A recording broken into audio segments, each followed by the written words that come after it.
Unfortunately इस मुल्क के अंदर आइन को आइन नहीं समझा गया। आइन के साथ वो खिलवाड़ किया गया है कि जो 1973 का आइन था, देखे सबसे पहले आपने 1935 का एक्ट, जो इंडिया एक्ट था, आपने इंटरम कॉन्स्टिट्यूशन ऑप्ट किया। उसके बाद आपने 56 का कॉन्स्टिट्यूशन दिया, फिर आपने 62 का कॉन्स्टिट्यूशन दिया। लेकिन वो सारे कॉन्स्टिट्यूशन नहीं थे, वो वन मैन शो था। वो फैसलाबाद का घंटा घर था कि उसके अंदर तमाम अख्तियारात एक शख्स के गिर्द घूमते थे। लेकिन फॉर्चुनेटली जब 1973 का कुफर टूटा, खुदा खुदा करके अगर एक आइन बन गया, उसके बाद जो उसके साथ आज तक किया जा रहा है, मैं समझता हूं कि सबसे पहले उसके खिलवाड़ के जिम्मेदार हमारे, अगर देखा जाए, चूंकि जो भी अमेंडमेंट होती है वो पार्लियामेंट से होती है और पार्लियामेंटेरियन इस्तेमाल होते हैं। आज हम आइन की बालादस्ती की बात करते हैं,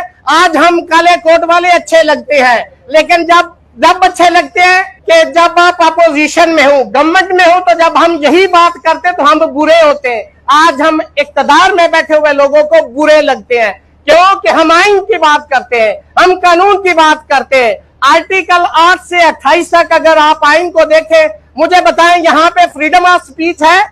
अहमद मीर साहब यहाँ पे बैठे हैं, इन्होंने पीका एक्ट को चैलेंज किया है और मैं इनका काउंसिल भी हूँ। इनसे पूछे कि वहां पे कोर्ट के अंदर क्या प्रोसीडिंग होती है।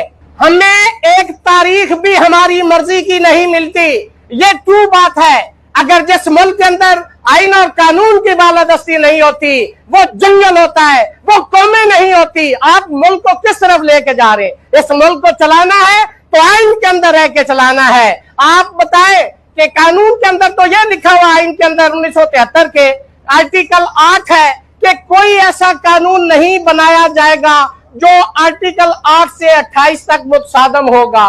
तो मैं समझता हूं कि जो 26वीं तरमीम बनाई गई है, मैं समझता हूं कि आइन का जनाजा निकाल दिया गया है। इस मुल्क के अंदर इस वक्त कोई आइन कानून नहीं है, कोई पार्लियामेंट नहीं है, कोई अदलिया नहीं है, सब मैनेज और मनूवर है। और मैं समझता हूं कि इस वक्त जो इंसानी हकूक है, जितनी पामाली मैंने मार्शल लॉ दौर में नहीं देखी, जो इस वक्त जिसको आप सो कॉल्ड जमहूरियत कहते हैं, उसके अंदर हो रही है। मुझे ये बताएं, चूंकि यहाँ पे अगर मुल्क को आपने चलाना है, जब तक पार्लियामेंटेरियन ठीक नहीं होते, ये ना आइन ठीक हो सकता है, ना मुल्क ठीक हो सकता है। जब तक आप इस्तेमाल होंगे, यही सूरत हाल रहेगी। आज हम यहाँ पे बैठे हैं, अगली हुकूमत में हम कहीं और बैठे होंगे। अगर पार्लियामेंटेरियन ठीक हो जाए, वो इस्तेमाल ना हो, वो आइन और कानून का तहफ़्फ़ुज़ करे,